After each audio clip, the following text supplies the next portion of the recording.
Of them that you would like to talk about specifically, you're welcome to ask. But I'm just going to stay down here in the lower abdominal cavity in the pelvic region. This is the female pig. You can see these are the umbilical arteries on either side of the urinary bladder. This is the ureter attached to the kidney that goes to the urinary bladder. But we are here specifically for the female reproductive anatomy. Specifically in human females, the way that the human female reproductive system is put together is very different than these ladies, because human females are evolved to have one kid at a time. So they have one uterine body, and then they have tubes called fallopian tubes or oviducts that lead over to two different ovaries. And the way that it is hormonally supposed to work is that one ovary is active each month during the menstrual cycle, releasing one egg that goes to fertilization in the fallopian tube and implantation in the uterus. In these gals, both ovaries are active each month and shoot out multiple ova.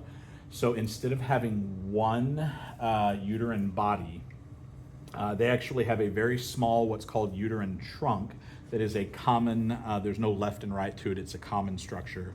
But very rapidly that uterine trunk splits into uterine horns, and the right uterine horn receives ova from the right ovary. The left uterine horn receives ova from the left uterus, or the left ovary.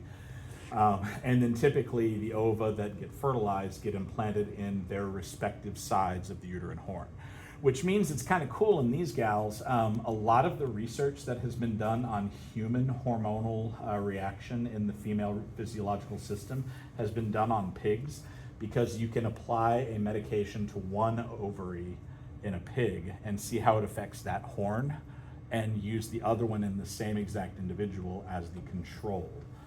So like if any of y'all have parents or aunts or uncles that are like undergoing hormone replacement therapy because they're menopausal or something like that, that research was done in pigs to determine what those hormones do to kind of normalize the function of the physiological machinery of the male and female.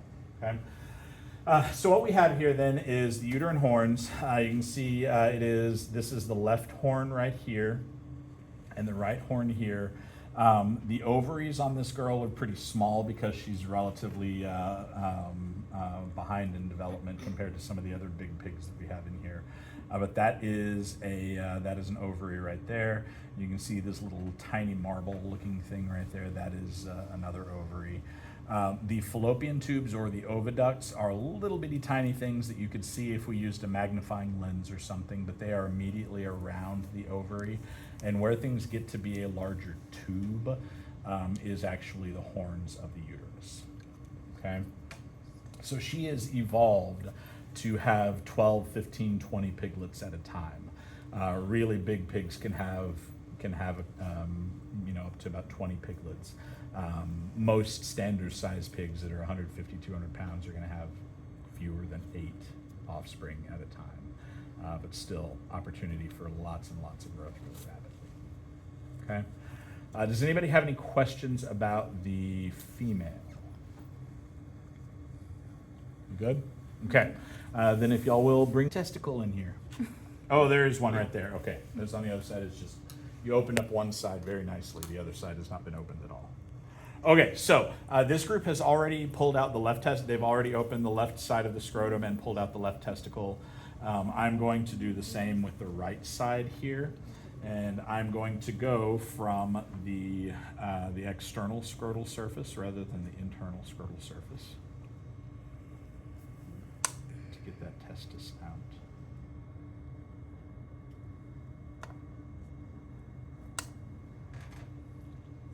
Okay.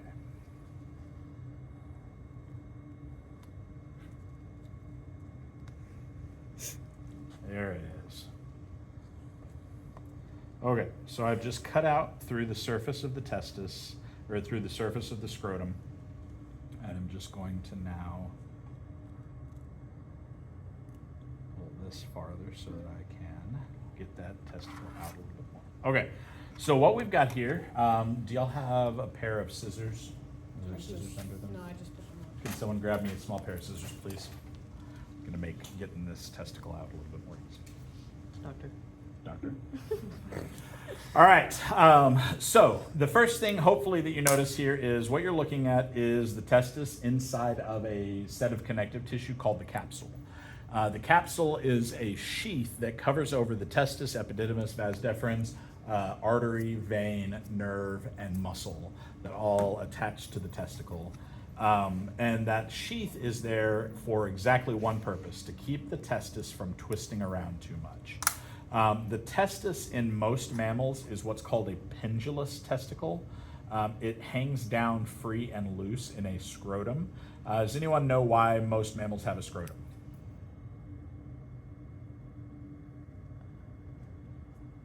Every once in a while someone knows. Internal temperatures? It's a temperature regulation thing, okay? Mammalian sperm, for the most part, not always, but most mammalian sperm is extremely temperature sensitive.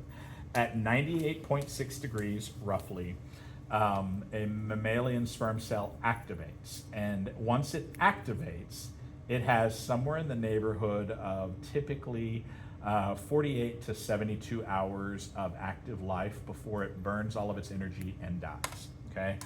Which means that if that sperm cell can stay below 98.6, it has a much longer shelf life. To be hung on to and used whenever the big game happens. Okay, big game meaning sex. All right. Okay, so let me just make sure I get all of this and don't cut any of the important bits off.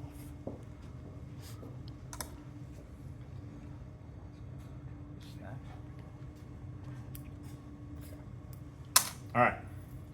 Now, what I've got here remaining is I've got a couple of different structures.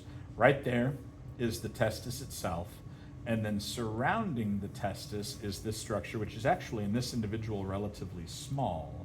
It is the epididymis. Okay, you can kind of see the epididymis pulled around. The testis is where sperm cells and where testosterone are produced.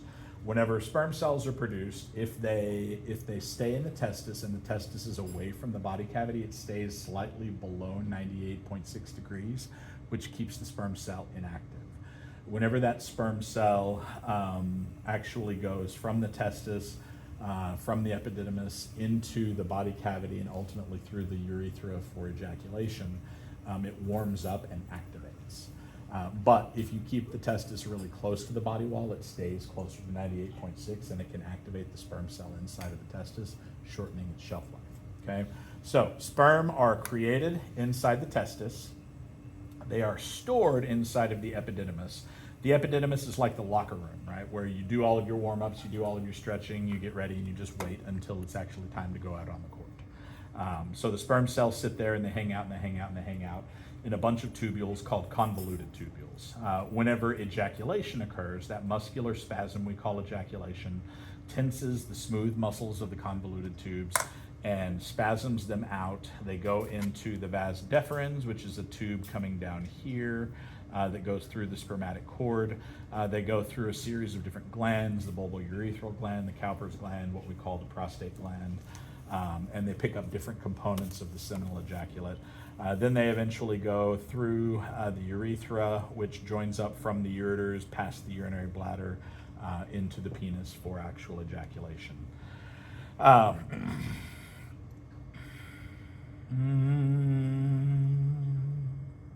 There's plenty that I'm missing. I'm not thinking right now very clearly. Okay. What happens to a sperm cell if it doesn't get used? It dies. It breaks apart and is reabsorbed. Okay. Whenever the testicle makes sperm, which it does kind of nonstop, it doesn't ever stop making it, it uses recycled pieces and parts of sperm cells that have not been used.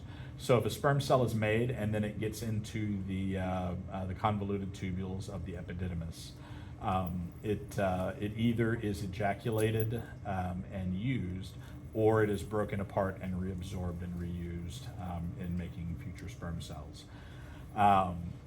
Whenever sperm cells back up into the epididymis and you keep on making more and more and more of them, there becomes a condition that builds up pressure in the epididymis that is actually not really painfully uncomfortable.